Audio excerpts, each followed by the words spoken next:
quand il est question de changement, on n'est pas toujours prêt pour passer à l'action. Et quelque part à l'intérieur de soi, on veut vraiment ce changement-là. Mais dans une autre zone, on préfère attendre que les choses se placent d'elles-mêmes. Et même que parfois, on se dit, est-ce que c'est nécessaire d'avoir ce changement-là ou c'est préférable que les choses restent comme ça? Et là, inconsciemment, il y a un dilemme qui se met en place. Est-ce que je fais des actions pour que la situation change ou j'attends, en zone plus sécuritaire, que les choses se placent d'elles-mêmes, une espèce de zone de confort, comme on peut dire.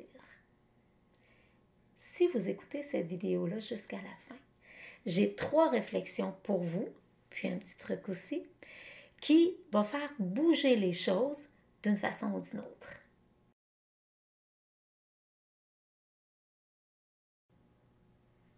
J'ai dit d'une façon ou d'une autre que ça allait faire bouger les choses parce que, avec les réflexions que je vais vous amener tout à l'heure, ça va au moins vous permettre de prendre une décision beaucoup plus éclairée envers le changement que vous voulez dans votre vie.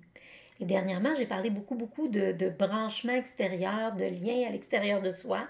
Et là, je vais rester dans la même lignée parce qu'il s'agit encore une fois d'attendre quelque chose d'extérieur à nous, d'attendre que la vie nous apporte des choses dans un plat d'argent, sur un plat d'argent, comme on peut dire, et sans qu'on ait à lever le petit doigt.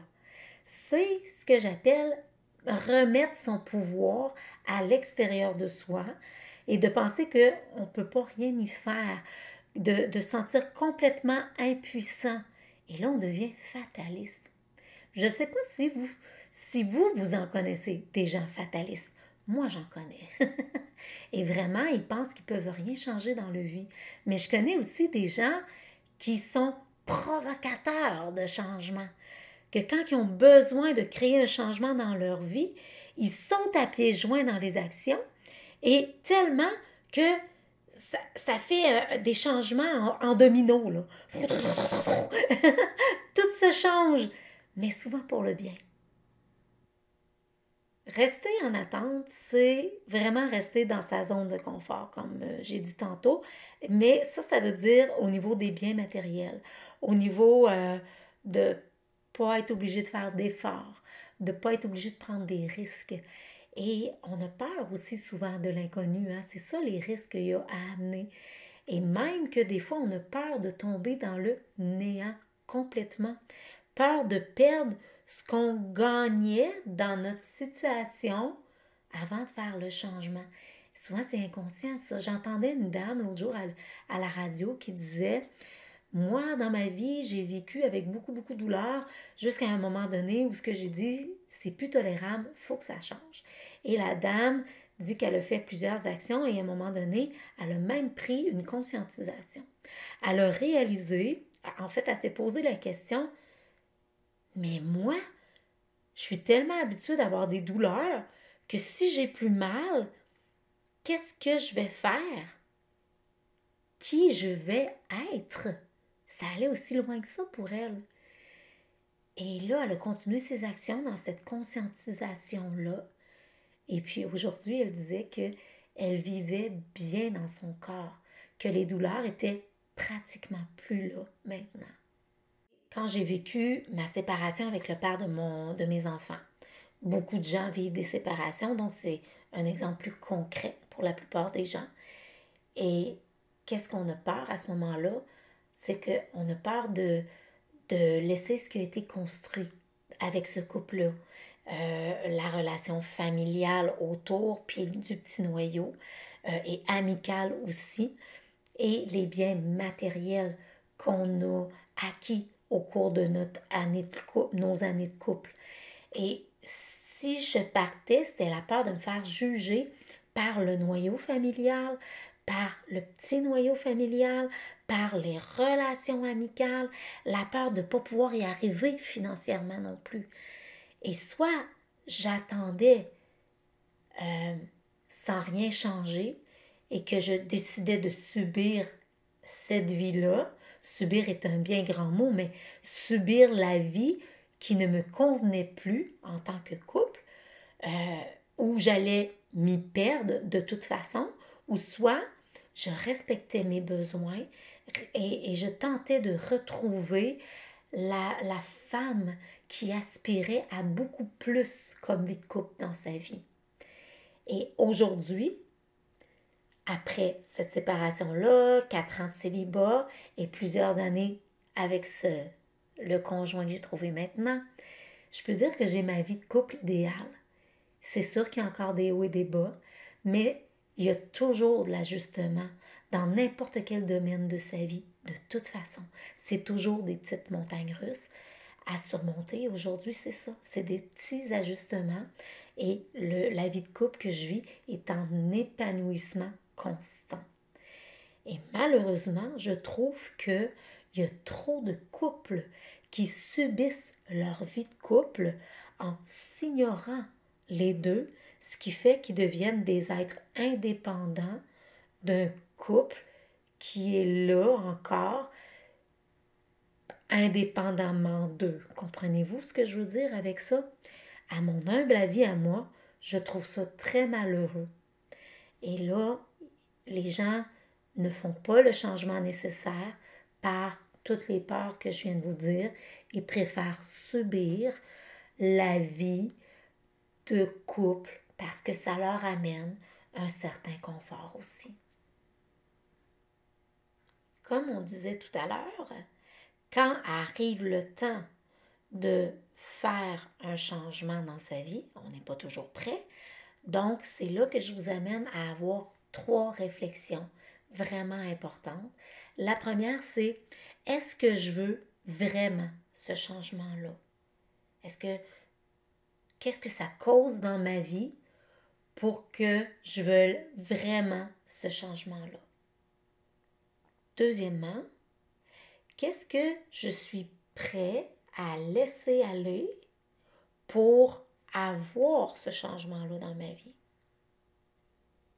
Et la troisième réflexion à se faire, c'est sans sauter à pieds joints là, dans ce changement-là, mais avant de m'enliser dedans la situation qui me cause problème, avant que ça devienne un chaos total de toute ma vie, quel premier pas, aussi minime soit-il, je peux faire pour aller vers ce changement-là qui, je sais, va m'apporter un peu plus de sérénité.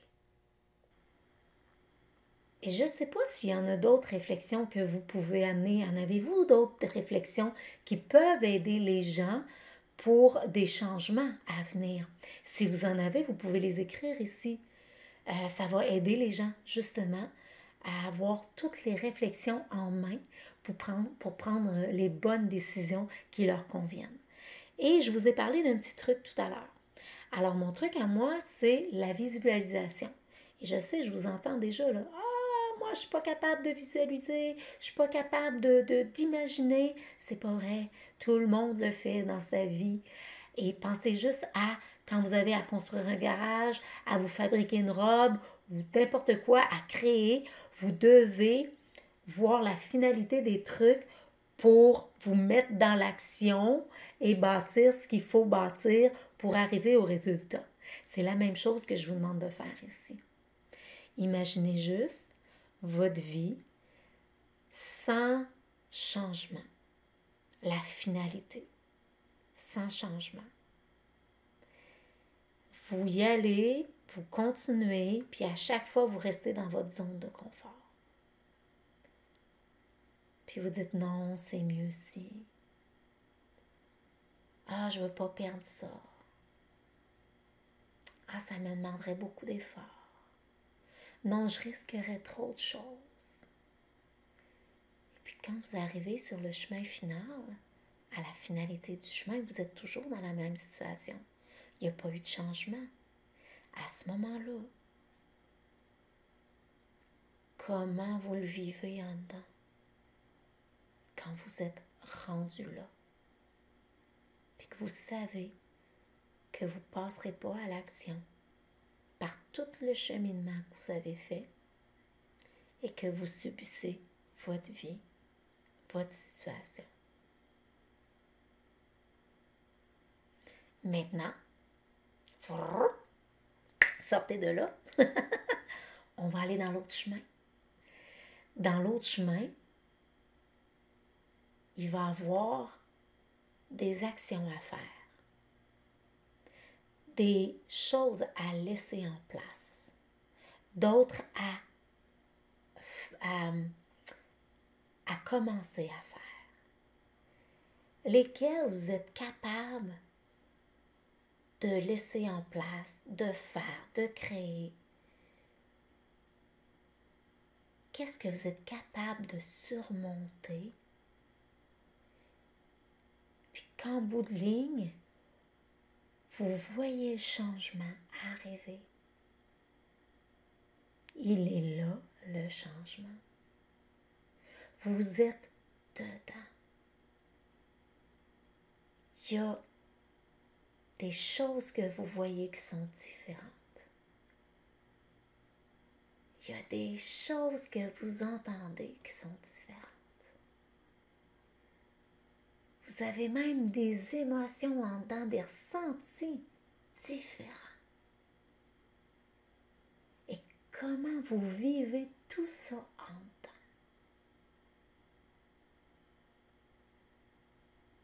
Peut-être que c'est positif.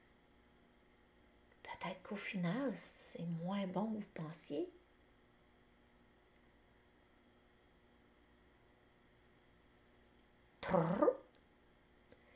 Et puis là, vous prenez les deux situations, les deux chemins, les deux finalités, et vous comparez les deux, comment vous vous êtes senti là, et comment vous voulez vous sentir à l'avenir.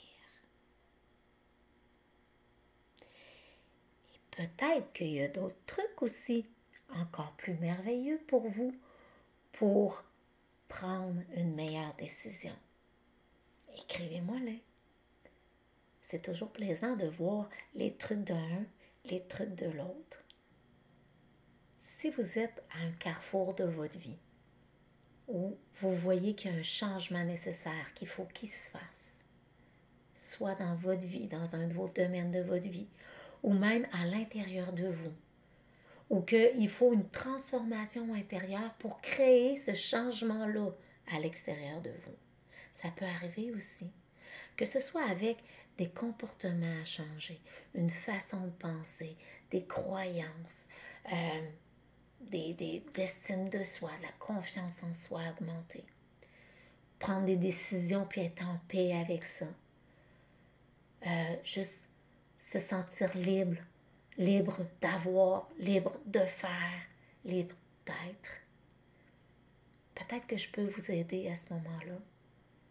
Et je vous offre un appel gratuit avec moi de 20 à 30 minutes pour savoir si je suis la personne qu'il vous faut dans cet accompagnement-là, avec mes outils qui vous amènent dans cette introspection-là nécessaire, des outils comme l'hypnose, la PNL.